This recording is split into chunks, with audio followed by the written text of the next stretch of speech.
Welcome back to the show, Greg. Hey, thanks. I'm happy to be here this early AM of the morning. I definitely appreciate you getting up early on a Saturday morning to take a dive into Mel's Hole.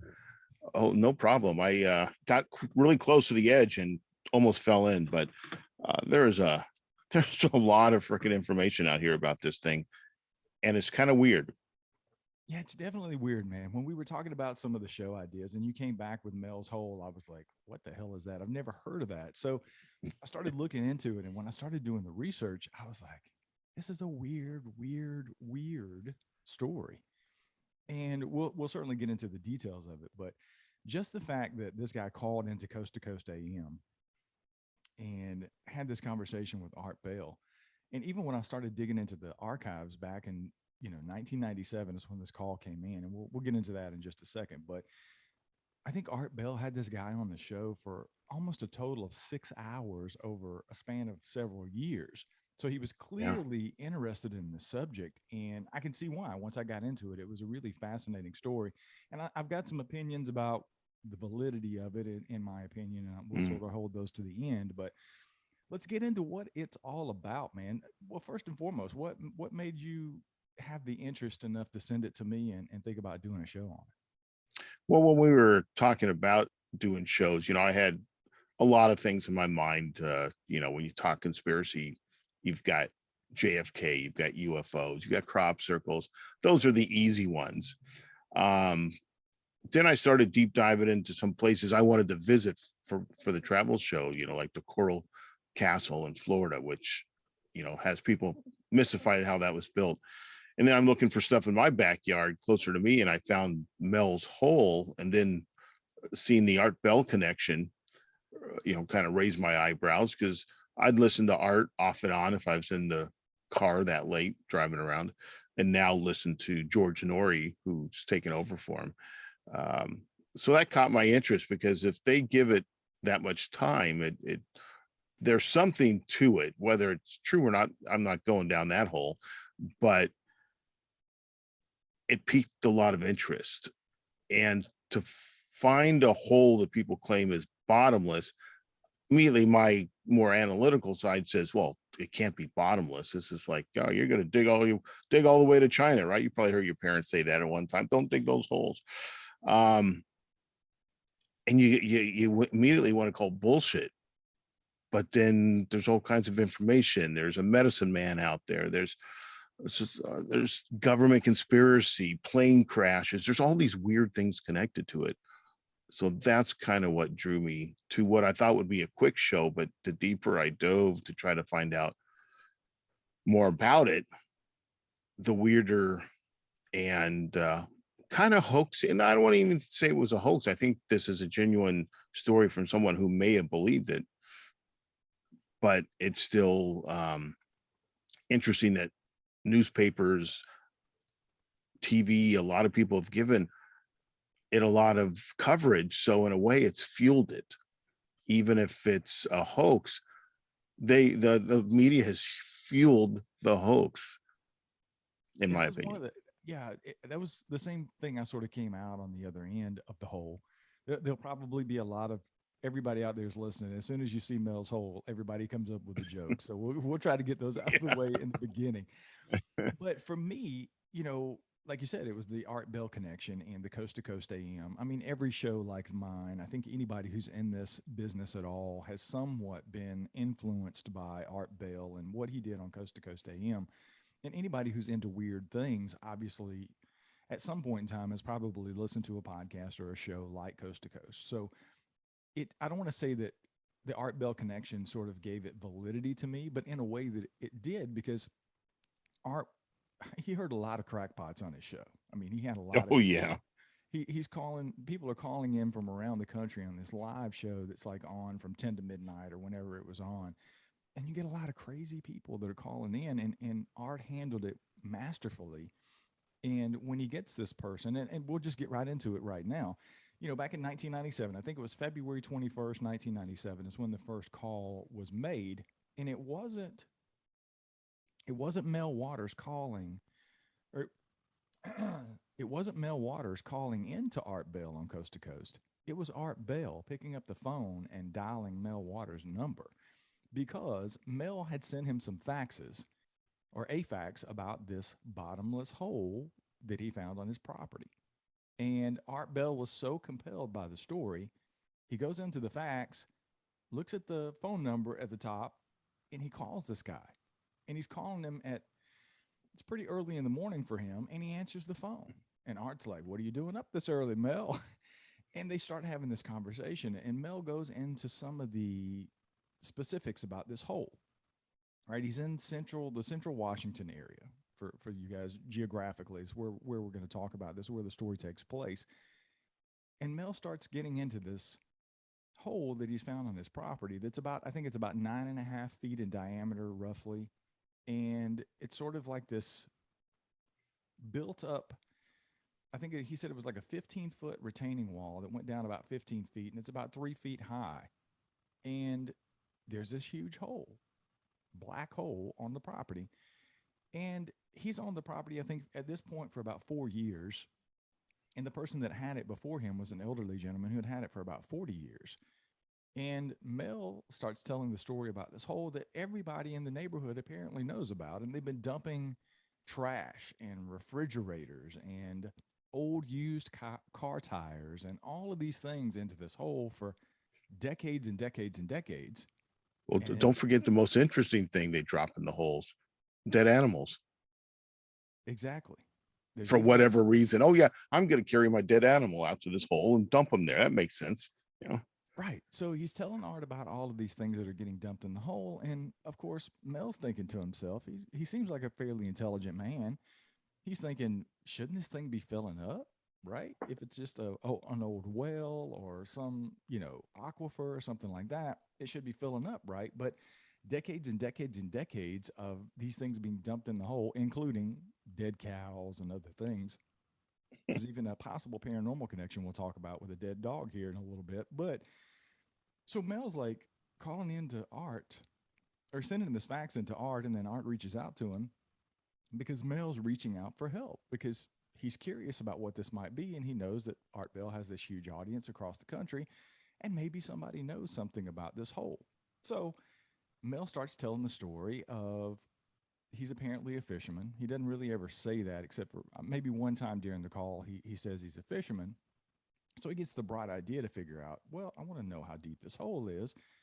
So he goes out, gets his fishing pole, he gets some fishing line, and he starts lowering it down. He puts like this 1 pound weight on the end of his 20-pound test line, and he starts lowering it down. And I think at this point during the first call, he tells Art that I think he's about 1,500 yards down, which is about 4,500 feet roughly, that he's lowered this line down, and he's still not hit bottom.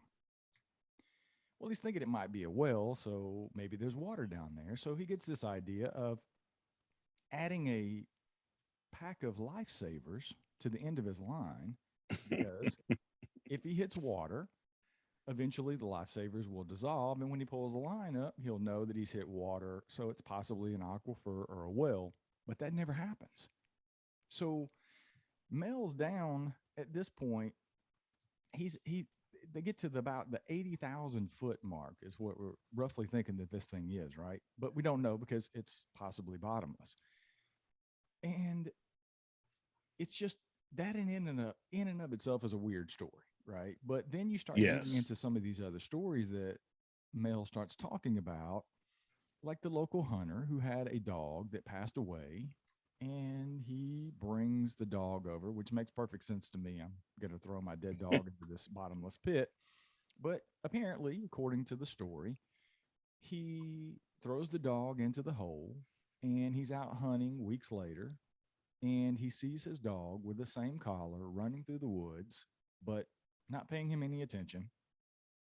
But he swears it's his dog. So now we've got this possibly bottomless pit that nobody knows anything about. There's no water in it. Now you have this paranormal connection of possibly resurrecting the dog like Pet Cemetery. And there's other strange things that go on with the hole.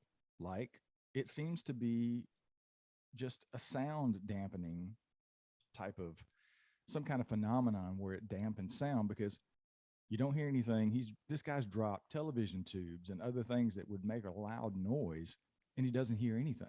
It's like it just sucks the sound out of everything that goes on in the hole, right? And in addition to that, there's been reports by neighbors and other people in the area that are familiar with the hole that they've seen this really dark, thick black beam coming up out of the hole, shooting out of the hole into the night sky. Now, Mel hasn't seen this himself. He's not purporting that he saw this, right? He's talking about other people have seen these things. So he's just kind of relaying this to Art Bell. And, you know, Art he's a very smart guy. He's had a lot of people on his show. So he starts asking Mel a few questions and, kind of figuring him out. And I think even at one point, he flat out asked Mel, dude, are you pulling my leg here? You know, is this possibly a real story? Or are you just making this stuff up? And Mel is, in my opinion, he seems very credible. I don't know if you actually heard any of the audio, Greg, but I did. I heard quite a bit of it. And the one thing I have to say about, besides Mel, but Art and George Nori, both, they're masters of non-committal about these subjects where they can talk about them with a lot of knowledge, draw the information out of their guests that the guests aren't really good about giving it out, but some of these guys just babble on, but they're good about directing them and asking them questions without being too committed and sounding like they're 100% in. And I thought the same thing with Art. He was really not working the guy, but feeling him out, trying to pull out information. And some of the stuff doesn't. I started to scratch my head on why is everybody walking onto his property to dump stuff in a well? I'd be like, hey, come on, why do I want something that potentially, like dead animals, be stinking when they come up in this hole? But the dark light, how do you see a dark light? That one kind of, I kept thinking about what is dark light if it's out in the dark. And have you tried to find this on a map? I have not. I wanted to go there because at some point in the story, it's sort of later on, and I kind of want to save that until then. But Okay. there are some, before Google Maps, there was ways that you could pull up back in 97 and look at overhead pictures of things very similar to Google Maps. It wasn't quite as advanced, obviously, as Google Maps is today, but there was a point where that was done, and it was some weird anomalies. And we'll talk about that.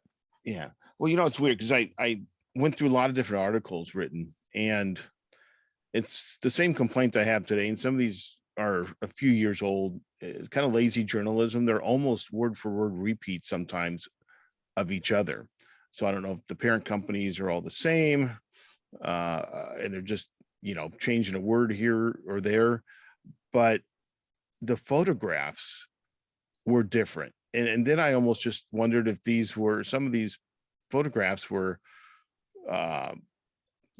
common images, public domain images of sinkholes or holes or something, because wait, why is one look like it's a man-made hole? You kind of see like bricks around the edges. And the other one, it's very rough on the edges. And you see the chain link fence that's talked about, or barbed wire fence that's around. I thought that was odd and inconsistent, but I see that a lot. I'm a Disney fan, a little less than the woke days of Disney, but it's very common for journalists to use pictures from the wrong place. So we talk about Disney World, show Disneyland picture, vice versa. And I just find that lazy. So I kind of felt the same thing with the whole, but there does seem to be a mix of people who've heard of this, even in Washington. They went to like Washington Central University, talked to a woman. I forgot what her title was. She had no clue until the interviewer told her. But all the teenage to 20 something people seem to all know about it. So then you wonder about that urban legend quality, why the young people know, the older people are ignoring it. But let's talk about 80,000 feet. That's like 15 miles. that's a big hole, deep hole, whatever you want to call it. I mean, the Russians only got down, was that 40,000 feet, I think, drilling. And they talked about how I think some of the rock wasn't even like rock anymore. It was like a gelatin type of material. I think it became very hard and very extremely hot. Um, and I'm thinking, yeah, you're supposedly supposed to get to the magma somewhere down there, right? Um, and then there's the whole Middle Earth, open shell Earth thing that came in some of my deep dives where they believe people are down there. And these are, in fact, the one we haven't talked about, the Yakima Indian, who claims to be a medicine man and is the whitest looking Indian I've ever seen in my life. Even the features, a very European white man looking, talked about like the reptilians that live down this hole. I don't know if you saw his interview. I don't know what it is. I don't know. I watch a lot of these paranormal shows or where they're trying to track down the origins of paranormal like we are. And they most of them end up talking to some shaman or shame woman. I don't know if the women go by shaman, shame woman. I don't know, in these days you just never know either. They all look like white hippies that want to be Indians. I grew up with my mom saying we were part Indian. And I always kind of like in the corner of my, yeah, whatever. She's got stuff hanging on the wall. Well, we did find in DNA that she's got like, 0.00005. There was something in there, but we couldn't even identify a tribe.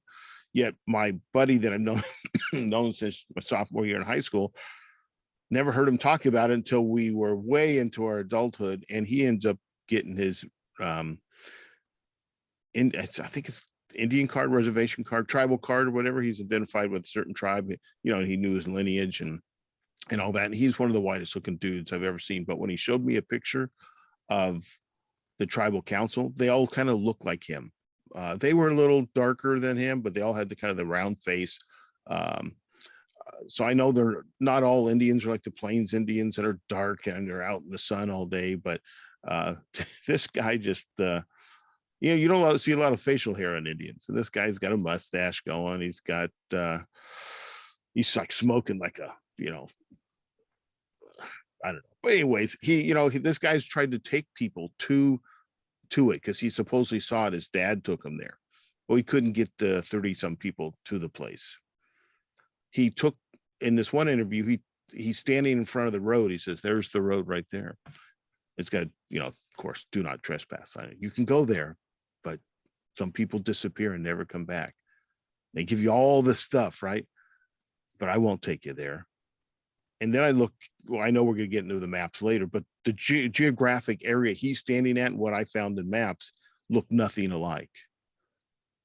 So that whole map thing was a deep dive for me looking around too. But you got all these people that say they've seen it, but nobody can find it again. And then there's the government conspiracy that they took over. Now, I want to stay away from the map so much, but I couldn't even find a military installation close by.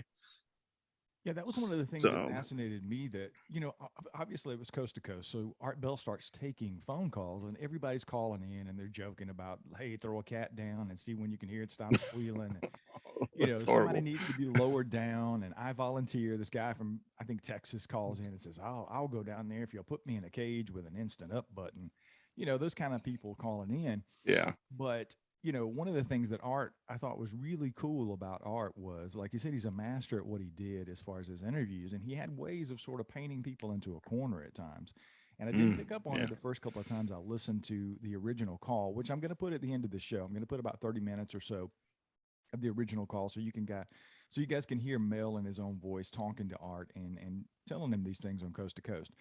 But one of the things that I made a note about this morning is, and we're going to get to that in a second, Art makes the point of, when Mel specifically starts talking about throwing these television tubes down, these old TV tubes, that's a big EPA no-no, right?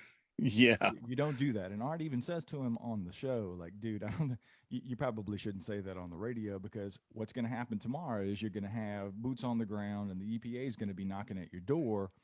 And, you definitely don't want that. And I picked up on something that Mel said, and it sort of goes into my theories about what this all might be at the end. Mel said, "Oh, yeah, I better be careful of that. But you're saying the government might be interested in it, and I might be able to rent it out and move away." That plays a part later on in the story. And we'll Oh, talk yeah, a it little bit about does. Yeah. Well, the thing about Art, because that played to a local guy out there. Art show was live on the West Coast. Well, I'm sure it was live across the country, but here on the West Coast, so he's in Nevada recording out in the middle of the desert in Pahrump, I believe, in a big trailer and big satellite dish out in the middle of nothing. So we're hearing it live, I think, for the first 3 hours, and then they repeat 2 hours on our radio stations down here to fill in where probably on the East Coast you get the 3 hours and you're into whatever your morning show is. So it's very morning for you. It's very late night for us. And a geologist is driving in his car in Washington.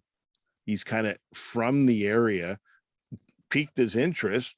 Oh, this is kind of interesting, until he said how deep it was. He says, then he turned it off because it's impossible.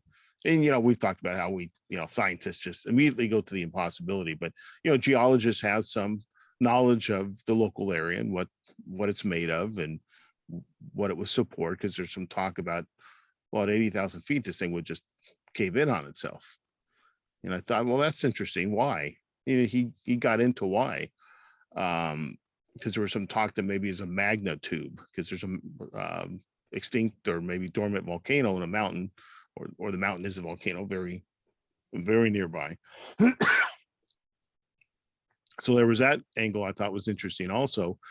And he showed up in a couple of the interviews that I watched. So I guess you might say he is the naysayer. He is the one on the scientific community is saying, no, doesn't happen. I've looked. And a lot of search parties went out and looked. Nobody can find this hole that supposedly was very well known to this gentleman, and people dropping crap down it. So how can nobody know? Yeah, that was the thing that sort I of find stuck that out to odd. me. Yeah, I find it very odd as well. And the scientific thing came up obviously during the conversation with Art Bell. He's talking about, we got to get people out there, we got to take a look at this. And Mel tells him that his wife works for a local university, and she's actually talked to people in her circle, and they basically laughed it off and said, "You don't have a bottomless pit on your property, dude, so we're not coming out there," right? They didn't take it seriously. So he even mentions that himself and sort of goes down the scientific path. And of course, Art Bell being Art Bell, he starts pressing him like, "Dude, we got to get some people out there and lower a reporter down there. We got to get Geraldo Rivera out there and lower him in this hole.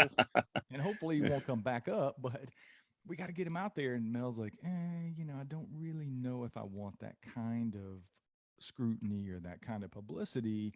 I just kind of want to get some help on this, and maybe people can figure it out and maybe have some ideas about what it is. So he's a little hesitant, which falls into, it makes sense, right? If you got this big hole on your property, you don't want to really get a lot of people out there. You just maybe are curious and want to call into a radio station. Your face is not shown. So it's a little safer than getting television people and all these people involved. But we talked about it a couple of minutes ago, so let's just sort of fast forward and talk about. There's a lot that goes into this, right? And I want to sort of throw it all out there at the beginning so we can sort of suss it out and talk about it throughout. But there's several things that happen in the timeline because, as I said, Art had this guy on for about 6 hours over the course of several years. But the first couple of calls, Mel comes on initially, and then he's supposed to make an appearance on Coast to Coast at one point, and the Saturday rolls around where they're supposed to do this appearance, and there's no Mel. Mel's nowhere to be found. Well, he shows back up and calls back into the show, and he gives this story of he's basically helping his son move from one city to another in Washington. They've got a U-Haul truck, and it's Mel's responsibility once the moving is done. He's got to take this truck back. He's got to drive it back and drop it off in the city, right? So he drops it off. He gets on a bus, and there's this fight on the bus, like this big hoorah between these guys, right? So to the point where the bus driver has to pull off at this park and ride area. So they pull off at this parking ride area. Police come in, and everybody's getting questioned. What's going on? What did you see? What's happening? They're trying to suss everything out and figure out what's going on in this bus. And Mel starts telling them what he saw in his story, and that's all he remembers. And he wakes up like 12 days later, somewhere in California, missing San Francisco. in San Yeah. Francisco, missing his molars and his back teeth and his belt buckle, right? And his wallet and some other things. So he's out of service for like 12 days, right? So he gets in contact with his family. Somebody picks him up, brings him back home. Then he starts relating the story to Art Bell. And of course, Art feels bad because he feels like he's caused this guy all this grief because he called into his show. Now it's this thing. And then, some Yahoo jacked him up or whatever the case may be. And of course, my conspiracy theory brain starts going in all kinds of different directions. If this guy's telling the truth and people heard him on Coast to Coast, is the government somehow involved? Is this the government that waylaid this guy and took him, Oh, and he had this IV in his arm. He could tell, how when you have an IV, you have that prick mark, where they've hit the vein Yeah. or whatever. And then he had that little area around where the Band-Aid was or whatever, because he's out of commission for 12 days. So that's a weird part of the story, right? Can't leave that out. And oh, by the way, guess who shows up on the property and takes over? The military, right? Mm-hmm. Mel tries to access his property at some point and it's blocked off. And the military says, hey, you can't go on the property. And he's like, it's my property. And there's this back and forth, and there's guys with guns, and there's all this stuff going on. And Mel, one thing to mention about Mel, and he talks about this on Coast to Coast, is he's into herbs and remedies and natural things. And he has some things on his property that he uses. According to Mel, it's nothing that's illegal. But during this conversation with these military personnel, they're like, hey, guy, yeah, you need to back off because, it's very possible we're going to find a drug lab here on your property. And he's like, well, I don't have a drug lab. And they're basically like, you know what? You don't necessarily have to have one for us to find it. So you need to back off. So now you got the military involved, and he's claiming that they've heard this on Coast to Coast, so they figured this out, and now they're taking over his property. And then Mel disappears for like 2 years, right? I know I probably fast forwarded through something, Greg. So if there's something we need to add before we move on, please let me know. No, it would just be like, when we're talking about some of the details where I just scratch my head and say, this doesn't make sense. But no, I think that part of it, there's some commonality to other conspiracies. Men in Black, you disappear, you show up, you've got lost time. And you start wondering about, I forgot, there's a word for it or a study of it where, people start to have the same memories, they hear stories, they somehow incorporate it into their story, it becomes very real to them. And in this day and age in the internet, it was much easier. Like back in the day when that couple from Alaska, I believe it was, that did the deep dive hypnosis about their UFO abduction. It was that kind of information. There was no way to really pass it around. So for them to describe, let's say, a gray, today you've seen it in movies, you see it all over the internet. So it's really easy to get that stuff into your brain, which I think Mels Hole kind of falls into this more modern time of, the internet was there, but the map stuff was harder to find. But I gotta kind of go, really? And the distance from Tacoma, where he supposedly was in this on a bus, meleeed. And again, why? He's dropped this vehicle off. The kid didn't give him a ride back or something. Oh, don't worry, son. I'll just get on the bus in Tacoma.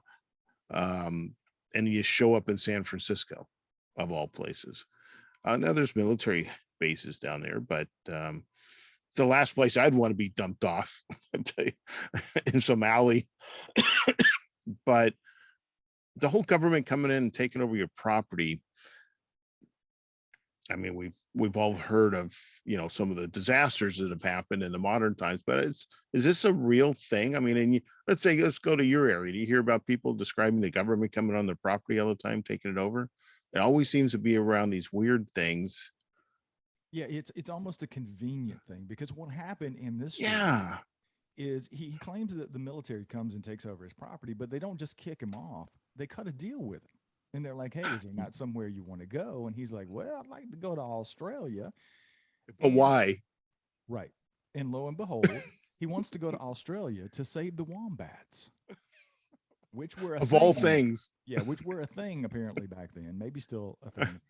But he's like, I want to go to Australia and save the wombats. And he did mention a couple of times there was some mention of him being an animal lover. He had dogs, and he was big into the animal thing, and he was very disturbed by people even suggesting throwing a cat down there and some other things. And there's some other animal connections that we'll get to shortly with another hole that we're going to talk about here in a minute. But ultimately, he disappears. He drops off the face of the earth or falls into the hole, who knows, for like 2 years. And Art Bell doesn't have any contact with him. So this guy shows back up like 2 years later. And here's the one common denominator in this. I do believe Art Bell when he says he's genuinely, some of the things and some of the facts that Art states here, I believe wholeheartedly are real.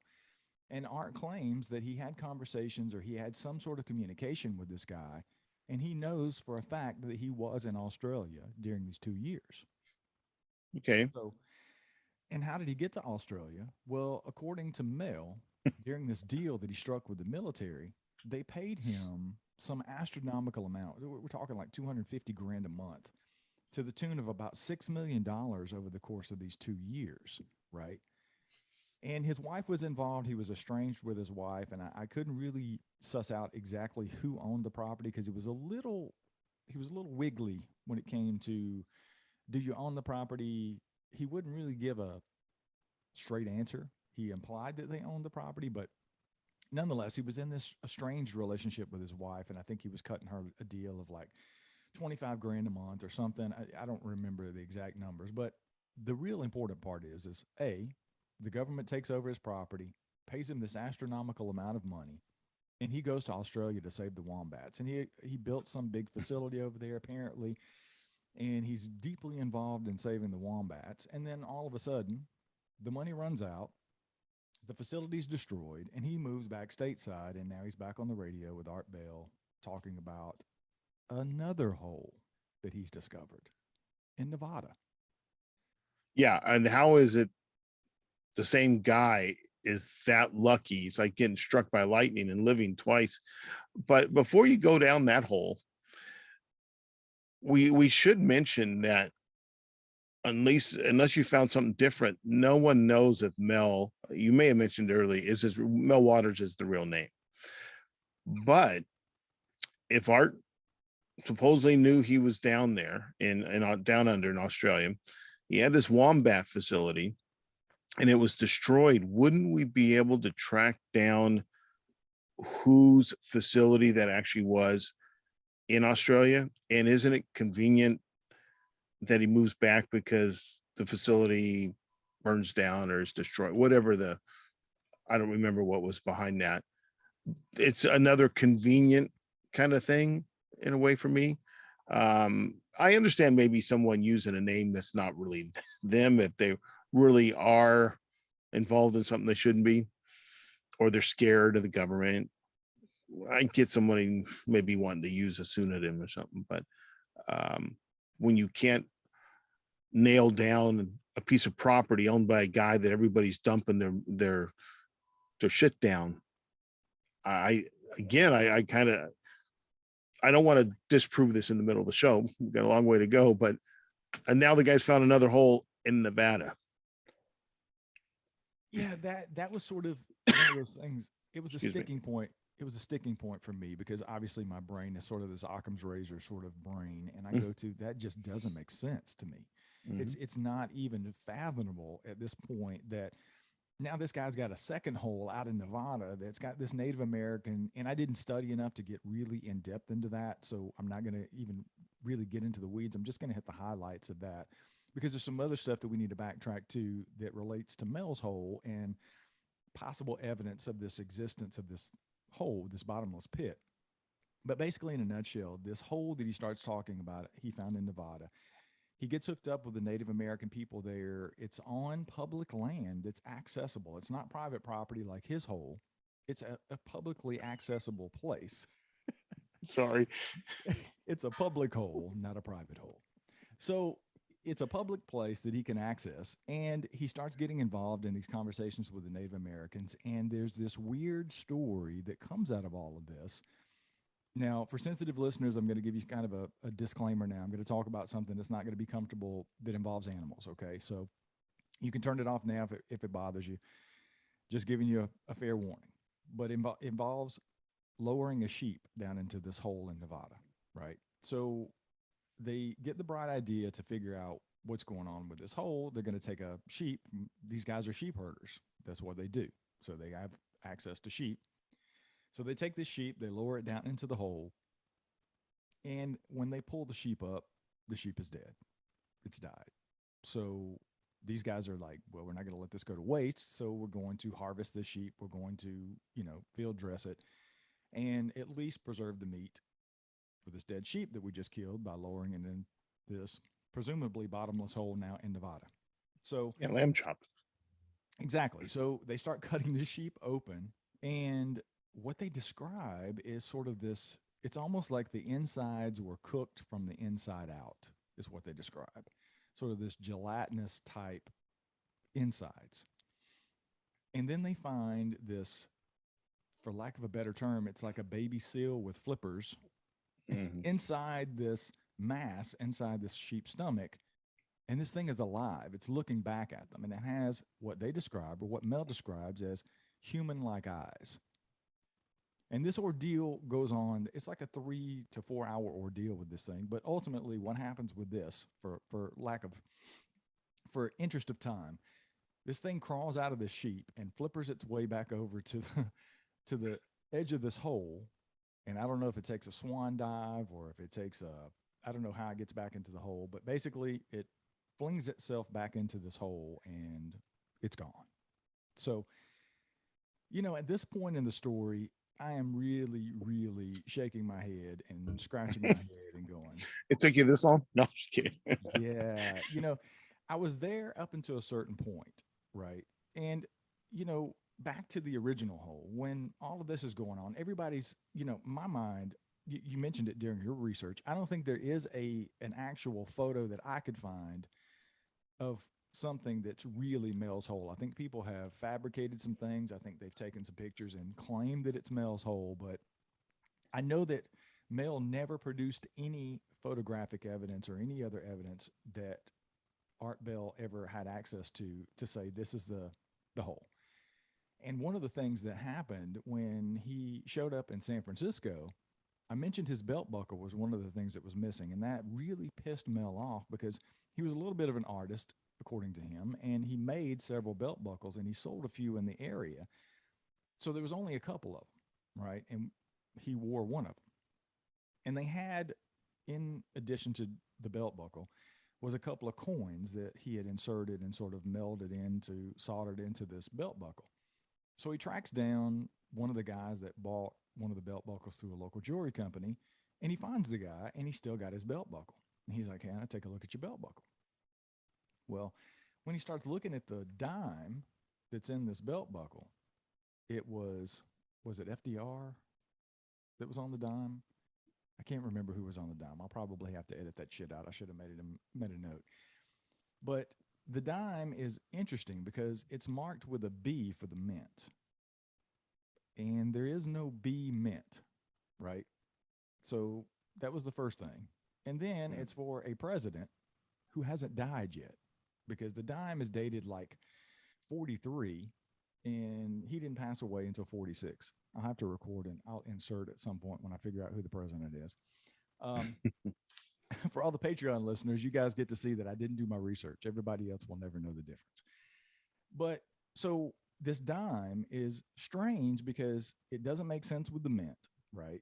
And they don't mint coins for presidents who haven't passed away yet. And this is like 3 years before he passed away. So it just doesn't make sense. So he takes the dime, and one of the questions, obviously, that Art Bell asks him, can you take a picture of the dime? And he says, no, I've tried, and you can't photograph it. Conveniently, it doesn't show up in photographs. His sons tried to use it, make copies of it on a copier. They've tried to photograph it. It just will not photograph. It's very blurry, and you can't make anything out in the photos. So once again, conveniently, you have possible evidence related to this because he he found those coins that he used in these belt buckles on the property near the hole. So make of that what you will. So you have these, I think it was 8 or 10 coins that he found on the property near the hole. He uses them to make these belt buckles, and now he recovers one of them. And I think he had one left for himself that was his. And conveniently, you can't take a photograph of it. So again, it was one of those things that really sort of made me think somebody has made this story up. This guy's a really good storyteller, but I'm my bullshit meter is like pegging at 10 at this point. Yeah. I just found there's everything on Facebook, I guess, but Mels Hole Research Organization. And they claim there's a 1943 Roosevelt dime that one of these belt buckles had 3 coins in it. A coin with Stalin and a coin with Churchill, and this Roosevelt 1943 dime. And yeah, that doesn't quite work in the math of our reality. Yeah, and you're right. Exactly it was Roosevelt, Stalin, and Churchill. Yeah, you're right. The bullshit meter, I don't know. Mine kind of went off early, but as far as like the government, not necessarily taking things over, but coming in, and maybe wanting to do research, it's not unheard of. I mean, the whole Skywalker Ranch thing, before the present guy, who's at Bigelow that owns it. What was it? What's the guy that's got he's got a space and the Virgin Airline guy? Was it him that owned the property prior that had the government out there doing research, I believe? I'll have to look it up. I think it was Bigelow before the guy that has it now. Now, okay, maybe it's Bigelow. But anyways, we know that they go out, and I don't know why is it always remote? Why can't some of this happen like in my backyard someday so we can be like, oh, it really does happen? But the stories of them doing research in odd areas. So that part I could sort of, okay. The excuse of a downed aircraft is the reason he couldn't get on his property. And that's why the military was there. And then, it went further to maybe the drugs, and he couldn't get back on the property. Hey, I tell you what, forget the drug charge. We'll just pay you some money, rent it out for a while, and see you later. Again, my bullshit meter's going way off and that kind of stuff. But, maybe in all stories, there's a little bit of truth somewhere. Yeah, maybe this guy just had a dump hole. But again, why would you let people come dump on your property? It could have been a pretty deep hole, not endless. We're drawn to that bottomless pit thing. I mean, it's kind of a trope in movies and supernatural stuff. And then there are some supernatural components to this. When they start talking about the hollow earth connections, I find it interesting that both holes have an American Indian connection to them. The Yakimas out here in Washington, I don't remember the tribe in Nevada, but I start, my mind also starts going, how do they lower this lamb down the hole? Did they get a back hoe and put a rope on it? There was some talk about, the further you go down, the hotter it's going to get. There's less air. You may have just suffocated this poor animal. here and the one in Washington, again, what, how can there be so many people that he knows on his property that no one knows who this Mel is, but they've been dumping stuff in his hole? And it just, and then the variety of photographs. I was just looking at one now that I can see a building being built not that far from it, and it just looks like a round hole that a giant auger, or like the things you see in Oak Island, digging down and making a hole. And then some of the other ones just, again, look like a natural, kind of a natural hole. The supernatural stuff kind of, it makes me curious. The whole hollow earth is a curious thing. I don't buy it, but it's an interesting concept and makes you think a little bit. But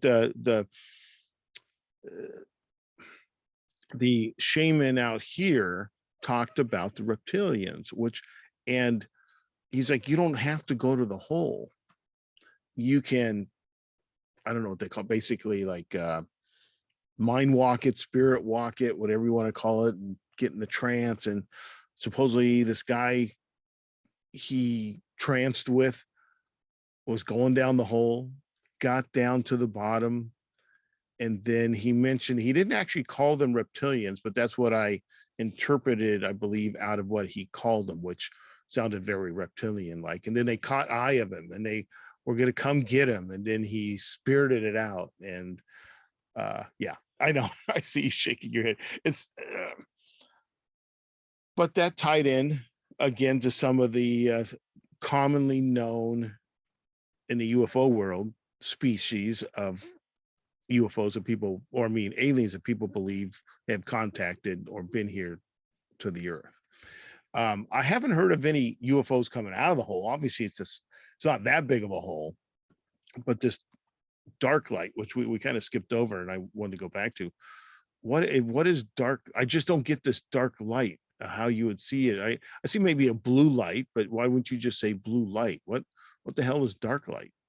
Yeah, it's This, almost like blacker than black. So that sort of, I don't know. I thought the same thing with you, but and I want to get into the map stuff here in a second too. But just sort of to close out for the military connection to me, it just, when you get to that level, right, and you've went on coast to coast and you've talked about this hole, and let's say for a second, let's go down that road, let's go down that hole, and say that the military actually is interested, right, and they're going to go to the point of saying there's a downed aircraft on the property, you can't come on, and they start to threaten you with, you've got this drug lab on your property.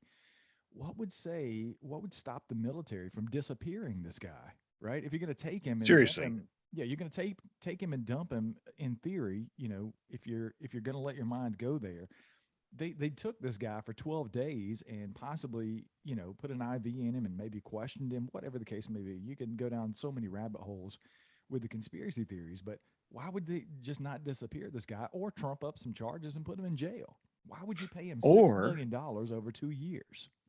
or to get really conspiratorial, is this misinformation this planet, and they've mind washed him and they want him out there taking your attention away?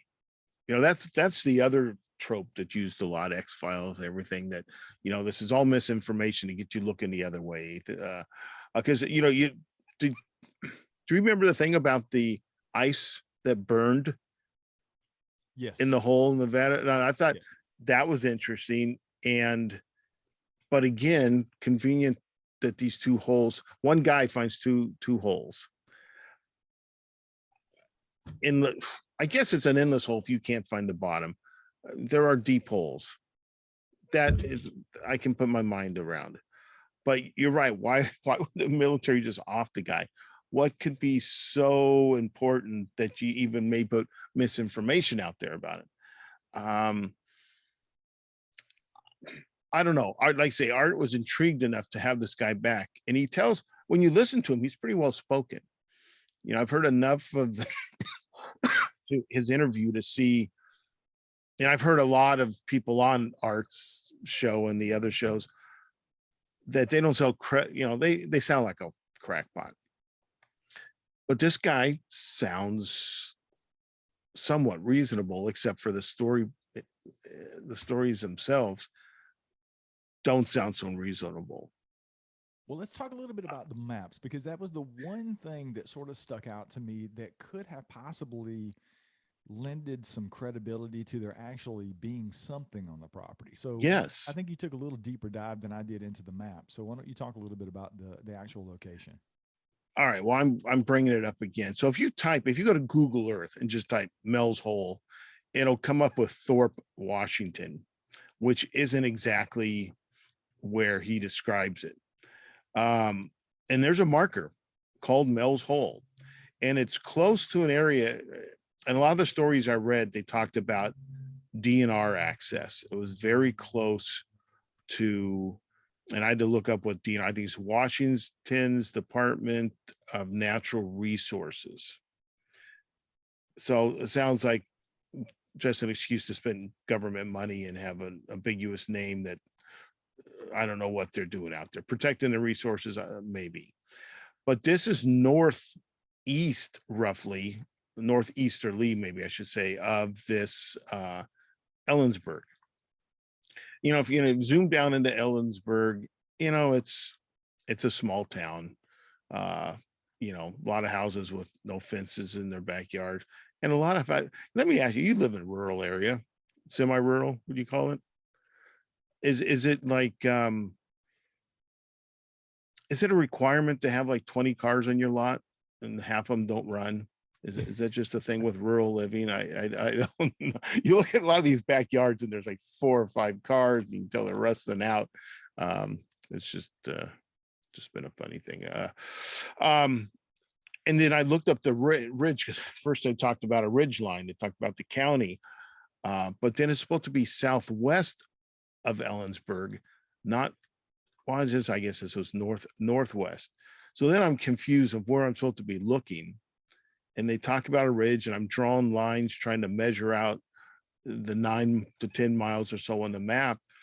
And I'm just not finding anything or, even easy access where all the neighbors are dropping crap down his hole. Neighbors would imply, I mean, especially plural. And if they're carrying or even dumping cattle, that requires a decent piece of machinery to move something like that around. And then they talk about it being on a ridge line. There's a lot of things that just don't make sense to me, especially looking at the map. And I love taking deep dives on maps. And there's some people that really take too much time that really they find airplanes flying. You'll see these posts about, oh, look at this aircraft. And how far did you have to zoom down? How much time did you spend looking for that shadow? But it just doesn't make it geologic or not geologically, just looking at the map, nothing makes sense. I can't find a military base. I did find this. I'm kind of curious why the Central Washington University is in this town. I mean, it's in this valley with nothing really close by. I mean, Mount Rainier is to the east. I guess Tacoma's not that far in the bigger picture, but so you definitely got the Yakima Indian Reservation close. Yakima's south of it. So then, okay, I was trying to bring in the Indian connection. Maybe sometimes people use the wrong town. I remember watching this thing on YouTube to a place I'd been to, or he found a place near it. He kept using a city that wasn't the closest city, which made it hard to find on a map. Again, is this on purpose to keep you kind of looking in the wrong area? There's nothing mapped out or marked out in the map. Now, I've been to places on Google that have had some areas that for some unknown reason are blurred or you can't see it, which I find curious because even Area 51 you can look at. There's nothing really being too hid that I can see unless some people would say, oh, they just digitally made it look like there's nothing on the runway. Yeah, we've all heard, I'm sure, stories like that. I just can't find anything that matches any of the descriptions of where it would be. Even the one that's marked Mels Hole, it looks like a big hole there's not really enough around to say, well, there's some what looks like industrial again. This looks like a meth lab. There's a bunch of cars in a shed. This one over here is just another shed, another meth lab. I being facetious here, but there's nothing that would imply my neighbors are coming to dump in my hole. Yeah, and You that know, was there's one of not the even a road out to it. yeah, one of the things that came up on Art's show on Coast to Coast is that Art, I mean, Mel actually said to Art, there was a program, like I said before, Google Earth, and I apologize. I'll try to insert it Oh yeah, later on. yeah. I What can't was? remember what it's called, but you could pull it up back in the day and it would give you aerial photos of areas. Mm-hmm.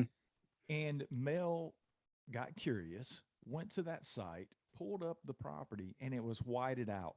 His property was Yeah, whited out, and I that saw was that actually image. Yeah, a and I thing. was trying So to I was trying to match it up to what I'm seeing on for the uh, let's say the connections. Looking for this ridge, looking for this valley, trying to match that up, and I couldn't see some same landmarks or yeah, because I thought, well, that'll be easy. Yeah, not so easy. Uh, but that was sort of the one thing that sort of lended some possible thread of credibility, credibility maybe. Yeah. is that, how did that happen? Is this just a coincidence? Because he would have had to figure out where he was going to say the hole was. And then this didn't happen until a couple of years into the story when this technology was even available. And then he goes and pulls it up and it's whited out like somebody's trying to hide something. And of course, the people who do the program say, it could have been anything that happens all the time. It's an anomaly. It's a problem with the dating. Yes. It's nothing that's special about this place. You can pull those up and find 10 of them across the country at any time, whatever, blah, blah, blah. I don't know that I'm buying that, but I thought that was one piece of possible thread of credibility to the story because I'll be honest, outside of that, outside of Mel sounding credible on the radio, to me, I don't think there's a whole lot else of credibility that runs throughout the story because it's just so fantastical. And he never produced any type of evidence because I can tell you if I had a bottomless pit hole on my property, even we're talking early 2000s when this sort of came to an end on Coast to Coast, you've got cell phones, you've got easily accessible digital cameras at this point. It may not be high quality, but you can go out and snap 2 photos and email them to somebody at this point. Because even in the 1997 call, Mel's talking about, I don't necessarily want people to come out with TV, but I'm thinking I might do a website, and sort of explain some of this stuff. So even in 97, he's talking about a possible website and internet access. This guy couldn't go out and take 2 freaking pictures and send them. It just doesn't I make sense. know. I know. And then, they talked about a ridge, Manitosh Ridge, I think. And there's an observatory on this ridge. And I'm sure it's been there. I didn't look it up, but quite a while. And then they also talk about the Kittasa Valley, I believe, and it's in the county. So, and when you look where the city of the Kittasa is, or whatever they pronounce it, you look where the ridge is, you look where this hole is that's identified as Mels Hole. I mean, it's all over the map. And then I started thinking too. So this guy claimed to be, again, a way of, I guess, like a bounty hunter or a fugitive hunter might take all these clues, and you would sure that there are these kind of people that listen to these shows for the entertainment value. Because even if none of this is true, look how long we're talking about it. Look how many shows have been dedicated to this thing. The guy claimed to be a professional shark fisherman, I believe he said. This is why he had all this twine or fishing gear to test the hole. Okay. How is he, again, if you've dropped something down a well, we've all probably done that. The wells are usually pretty small. You can lean over, but if this hole is large enough, how are you going to make sure, even with the weight he said he put on it, that it's not caught up or hit a ledge, just sitting there and he's just letting more out? He claims it was drawing it down. And where do you get 80,000 freaking feet of this? I'm sure it's a much bigger diameter stuff. If it's the same stuff you use for sharks, it's not what we use for fish in a local lake. Still, 80,000 feet of this, and he said he just left it in there. He'd come back and just add some more. Again, how do you know someone's not fucking with him? If it's the public land where everybody's dumping their shit, you know, it's not a controlled experiment when you got a bunch of people in and out of your spot. And again, that to me lost a lot of the credibility. But the dog thing, I kind of wanted to go back to the dog thing too. He saw his dog. He's sure it's his dog, but the dog doesn't recognize him, won't come back to him. Come on, if my spirit animal came back and saw me, you'd think it would at least, give you the look. I'm with a new guy. I don't know. I found that kind of, I don't know. It's probably one of the least things to get worried about is the description of the dog. But the government buying me off, moving to Australia, then my wombat sanctuary goes to trash. So you've got a guy that's got a wombat thing. You got a guy that's a professional shark fisherman. You got a guy that all his neighbors dump trash in his hole and nobody can identify who this guy really is. Find a piece of property. Nothing. That to me is probably one of the biggest red flags in this whole thing is nobody can find this guy. Yeah, I think that's a very Are good they point. so scared to talk about him? Come on, I think that was one of the things that stuck out to me, and we sort of glossed over that, but you mentioned it a couple of times though. Mel Waters, I don't think is a real person. So many people have tried to find a Mel Waters or a Melvin Waters or whatever in the area, and it's just not a real thing. And some people have speculated. I don't think Art Bell ever said, but some people even speculated that that was a name that he created to sort of protect this guy's identity. And we'll never know. Obviously, Art Bell is gone, but I don't think he ever came out and said anything about that. But it's clearly not his real name. So Yeah. at the end of the day, I think the bottom line on Mels Hole for me is Mels Hole may be full of shit because I just don't see anything, in my opinion, that lends enough credibility to this thing being. Now, there may be a hole somewhere that Mel had on his property, but I certainly don't believe most aspects of this story. But that's my opinion. Other people may have different opinions, and certainly if you have a different opinion, let me know. Brian at paranormalworldproductions.com. I'd love to hear your opinions, but I just don't see a lot of credibility to the story. No, me either. I'm sure there's a hole there somewhere. Maybe they even threw trash in it, but I don't think it's necessarily a personal, purposeful hoax. I think it's a great story, like a lot of great stories we've heard of, like the hitchhiking girl, that kind of stuff. I think it's grown. Art gave it some time and then more time. And Art usually, I don't remember Art going back to people like this a lot. So semi unique. Maybe I didn't listen to Art enough to know if he did, but yeah, I'm finding a lot of uncredible things here to lock it down. It's just, yeah, fun story. A lot of, I think it's a lot of fun, but I no credibility, I don't believe. Yeah, I agree. And it's sort of, I think the thing that with Art, initially, I think he was very interested in the story, but I think he was enough of a showman to know what is good radio. And I think that's why he kept going back to the well, Yeah. pun intended. He kept going back to the well because it was very entertaining for people. And I think just the fact that some of the things you mentioned about this Mel Waters character, he was pretty well spoken. He seemed like a very genuine, nice guy, and he played well on the radio. So I think Art was definitely smart enough to tap into that, and he got 6 hours plus of material out of it. So I think that's what it ultimately ended up being for Art. I think it was maybe at the end, it was less about the interest and it was more about, I just know that this is a good story.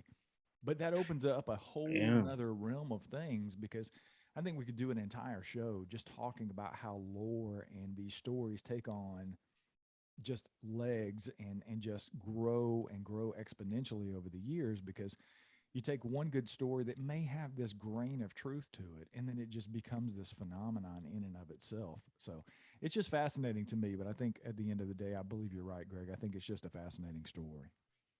Yeah, that's the only place I could go with, and that's what caught my original interest. Well, the bottomless hole, you know, 80,000. I mean, that caught my eye. Who could not look sideways from that? I mean, it's it's an intriguing to think about. But once you start doing the research, I think it falls apart. And then you think, yeah, Art Bell, you got 3 hours a night on paranormal, and he did this for years. And the show continues with George Nori. Now you got to kind of go back, I think, sometimes and let this stuff roll out and see what happens. I mean, you got a lot of airtime to fill. But I don't know if have you ever listened to the shows at night, coast to coast? Every once in a while, I've caught a few things, Okay. but I wasn't a regular listener. For me, and yeah, unless I'm coming home late night from a poker game, I've been to Disneyland somewhere. I can tell you, it takes me about a half an hour. Well, I've done it in 15 minutes, but normally it's about 30 minutes to get home. And we'll be right back with more of my guests talking about this. I'm like, oh, great, this sounds interesting. I'll pull in my driveway, and we still haven't got back from commercial yet. He'll come back real quickly and say 2 seconds about something, and then right back to, there are so many commercials that late at night that there aren't as many hours as you'd think to fill, but it's still, you've got a unique audience that's up that time of night or early morning on the East Coast. But yeah, my grandmother listened to him off and on. My brother used to listen to him, and I got more into George Nori. And George Nori's a vet. I think he worked in intelligence. He's another one that's great on the radio, got a great voice, and knows how to keep the story going, how to get the people to talk without ever committing. He's a master at that. It's amazing. So, but well, Greg, another great conversation, man. Another rabbit hole we went. Well, this is bigger than a rabbit hole we went. This is our biggest rabbit hole, I think, so far. Well, I'm looking forward to more in the future, man. I appreciate you coming on and talking about it. Yeah, it was great. Had a good time. Awesome. So you didn't check out any of the videos? Mm-mm. There's one. I don't know if this was the weirdest thing I ever watched. The guy's got a channel, and it's called Dad, the channel, and just the whole video process of what he's doing. And I came across a few of these. They told the story without actually showing any real visuals. They've got the canned voice reading the script that can't say live right, because they don't know if it's live or live, that kind of thing. And it's got this guy, Dad, and they go off on all these little things. Well, Dad does this, and he sits this guy with a tie, and he's got a bowl, and he's got his coffee cup, and the story's going on as weird video effects to this guy. It's just bizarre. And then another guy it was in 2020, it was relatively new, who just got all the facts wrong, but in the right, I don't know, they, instead of saying that the fishing twine or whatever, he used a rope. And it had a lot of the story points right, but with the wrong items or that kind of thing. And that kind of drove me a little crazy. I almost wanted to respond, and one guy said something about George Nori, Art Bell, that was really wrong. And I went to look at the comments, and like the first comment had already corrected the guy about Art Bell. So it was kind of interesting, but I was surprised at how many videos I found exploring the subject, and how much information about nothing. Right. I think it's literally a story that a guy made up, which, and if you think about it, initially I thought, well, how could you make up this wild story? But I mean, there's a lot of points to it, but it's not that complicated, right? He's literally, he's like, everybody's going to be interested in a bottomless pit or a bottomless hole. People just automatically are drawn to that. Then you throw in a military conspiracy and this clandestine trip to save the wombats in Australia, and it just becomes this thing in and of itself. So, military mysteries always get me, even though, I was stationed with the spy planes, but I had nothing to do with them. And I don't even think, only a small percentage of military probably actually, really see the dark side if they actually do that stuff.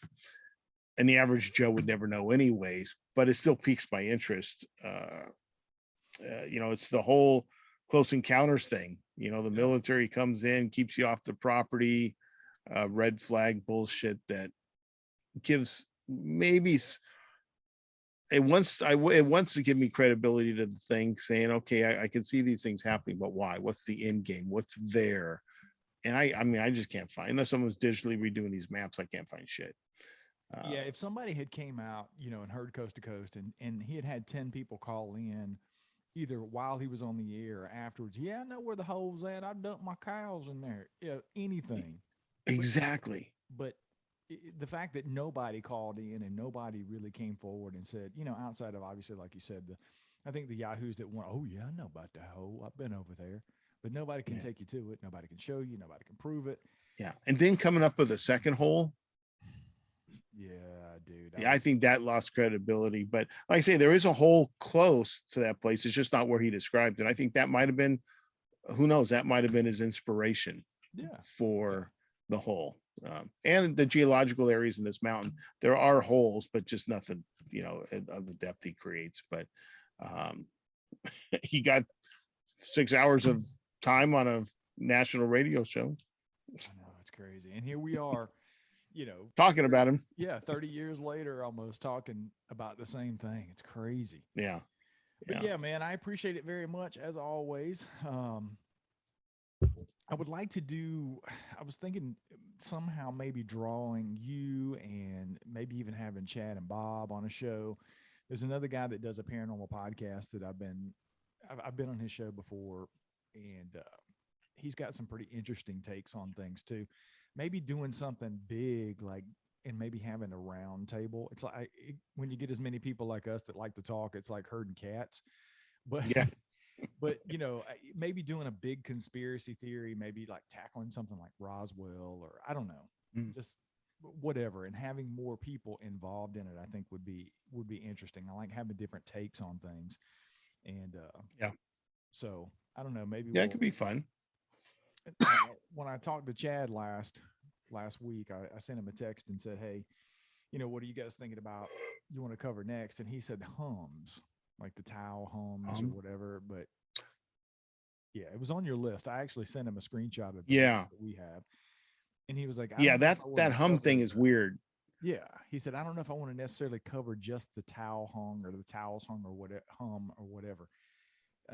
But knowing him, he's probably done 6 hours, or he's got a 6-hour show planned with all the research. I don't know, but I'm like, I don't know.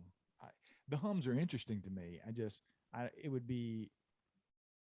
think we'd be a little more hard pressed to make that an interesting topic. Yeah, that wouldn't be high in my list. Yeah. I just found it interesting, but yeah, not high in my list. I think it could be coupled with some other things, maybe that may be related, kind of in the same. Yeah, if we could find something else where along with the story, there's a story of the hum.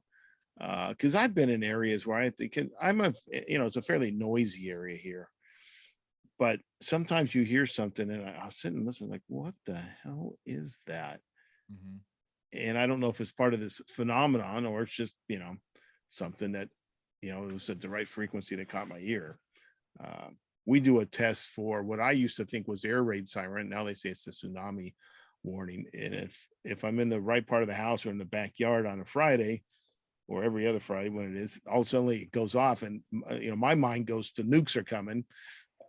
Other people go to tsunami, and it's just a test. I just hope the emergency never actually happens on a Friday, because we'll all just be thinking, oh, it's just a test. Right. You think they would probably do it at different times just to make you go? You'd hope. Yeah. Doing it I never look at my watch to see, but through our city, and we're a beach city, so it makes sense, I guess, for a tsunami. I think a few different fire stations downtown at the municipal building is where they have these. You can hear them for a long ways away. They're pretty loud. But yeah, pretty cool stuff. What do you think might want to? What's high on your list to tackle next? What do you think? Let me look at my list again. I just saw something here that made me think of Noah's Ark. It's just something that came up on YouTube about some sinkhole disaster in 1980. Let's see. I did mention the Coral Castle has always been, I don't know if it's deep enough of a mystery. I find the place really interesting. But the Great Wall of Texas is always I found kind of weird. The alien in Texas, the little baby alien or whatever that was supposedly buried, and the hole's empty now. I'm not sure how deep you could dig that. Yes, I believe that's Aurora. Yeah. There was actually there was a monument put there with a picture of that might be a good one to take a dive into. Yeah. The Winchester Mystery House, and I've been there a few times. That place is just freaking bizarre. It's really cool. I think some of these, like the Bighorn Medicine Wheel, the Great Serpent Mound, those might be able to be thrown together because they're kind of similar, I think. But yeah, any of those, and there's the Stonehenge, the American Stonehenge, which is in New Hampshire. I've been there. They call it, that's the kind of the nickname, I think, for marketing to get people to come out and look at it. So those are always high. The pyramids, and it's always high for me because I really don't think it's what we've been taught in the history books. To me, there's no credible evidence that they were tombs. They're nothing like the tombs that have been found. So that's always interesting to me. Easter Island, it's on my bucket list to travel to someday. So I don't know. It's kind of throwing a lot out, not narrowing it down for you, but I've been to some. We don't have to come up with it today. We can figure it out and stay in contact over the next couple of days and try to figure out which route we take next. Yeah, no problem. And I'm sure some other things will come up, but a friend of mine's really a I want to call him an expert, but he's been trying to track down this Salton Sea lost galleon for years. And I've watched a few shows where they go try to find them. Sometimes there's some people say it's in Mexico, some people say it's in California because the water level came further in, and California, I forgot, it's not the Bay of California, but it's that area between Baja California and Mexico, that inlet, and it comes way up. There's supposedly more water there one time, but we'll keep in touch. Tell me, see if anything sparks your interest, because if you're not interested, those Miami circles, I look more and more into that. Seems like almost just like they found an Indian ceremonial thing during a construction phase or something. It probably wouldn't have been a real deep dive. That it's not.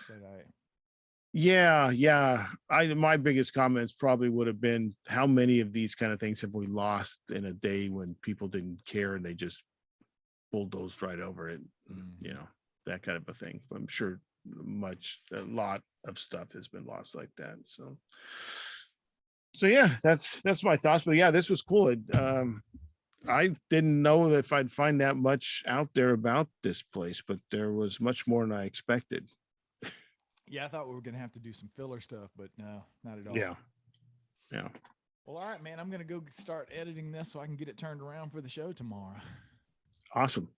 Well, have a good rest of your day, man. All right, you too. Talk to you later.